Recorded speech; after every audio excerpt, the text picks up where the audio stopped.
আজকে আমি রান্না করে দেখাবো আপনাদের এঁচোড়। এঁচোড়টা আমি আজকে নিরামিষই করবো। নিরামিষ বলতে আমি একটু পেঁয়াজ বাটা দিয়ে করবো, মানে চিংড়ি মাছটা দেবো না কিছু। আমি এখানে কড়াই বসিয়ে দিয়েছি, তেল দিয়ে দিলাম। আমি এবারে এঁচোড়টায় আমি নুন হলুদ আর চিনি এই মাখিয়ে মোটামুটি আমি 1 ঘন্টা রেখে দিয়েছি। আর এখানে আমি আলু কেটে নিয়েছি ছোটো ছোটো করে। আমি এবারে এই এঁচোড়টাকে ভাজবো।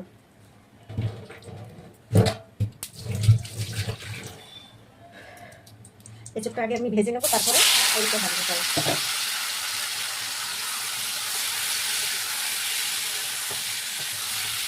এঁচোড়টা আমি ভালো করে ভাজবো, মানে ঢেকে ঢেকে ভাজবো যাতে নরম হয়ে যায়। এঁচোড় সিদ্ধ করলে না বাড়িতে বাড়িতে লাগে। এইভাবে নুন হলুদ মাখিয়ে একটু হাতে সময় থাকে, এইভাবে মাখিয়ে রেখে দিলে তারপরে ওই তেলে এরকমভাবে ঢেকে ঢেকে ভেজে খেয়ে দেখবেন দারুণ হয়, দারুণ।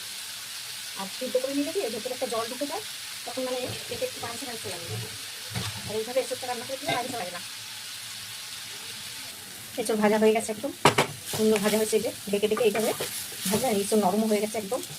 মানে আমি অনেকক্ষণ নুন হলুদ আর চিনি মাখিয়ে রেখেছি, তো এঁচোড় একদম ঢেকে ঢেকে ভেজেছি, নরম হয়ে গেছে। আমি এবার এঁচোড়টা নামিয়ে দেবো। আমি এবার একটু আলুটাও আগে ভেজে নেব। তেল দিয়ে দিচ্ছি।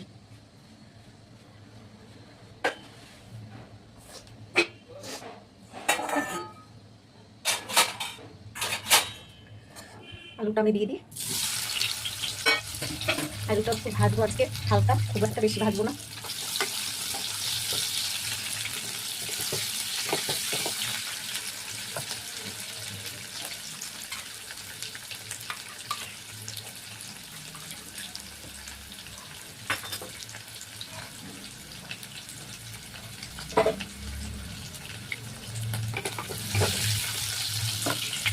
একটু নুন দিয়ে দিই।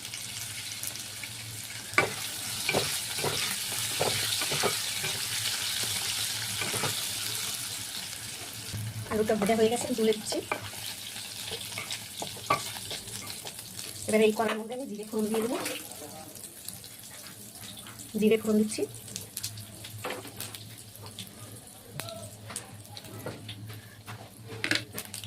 এবার আমি পেঁয়াজ আর টমেটো বাটা দিয়ে দিচ্ছি। একটু দিয়ে দিই।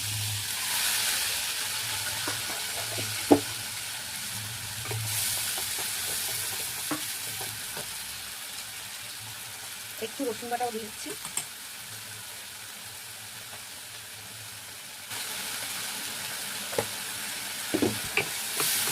আমি এবার একটা একটা সব মশলাগুলো দিয়ে দিই। আদা জিরে বাটা 2 চামচ দিলাম, আর দিলাম 1 চামচ কাঁচা লঙ্কা বাটা।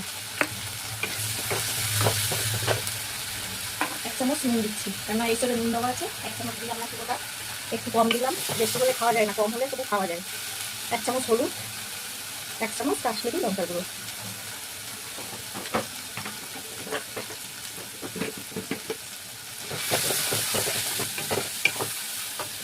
আমি আর একটু তেল দিয়ে দিচ্ছি।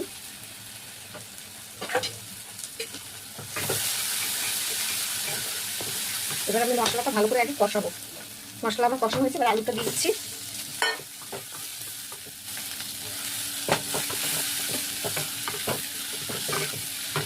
এঁচোড়টাও দিয়ে দেবো।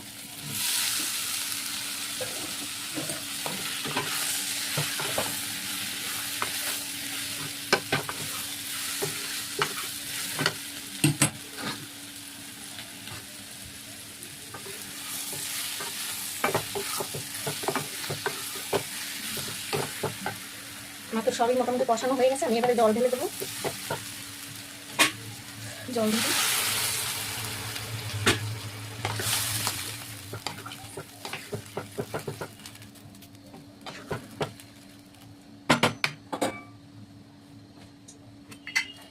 এবার আমি আর একটু চিনি উপর দিয়ে দিচ্ছি।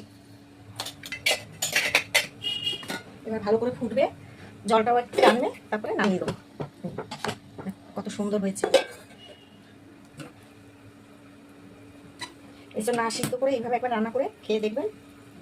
একটু সময় লাগবে, কিন্তু খেতে সত্যি সুন্দর হয় একদম। আমার এঁচোড় হয়ে গেছে, এবার নামিয়ে দেবো। নামানোর আগে একটু গরম মশলা দিয়ে দিচ্ছি।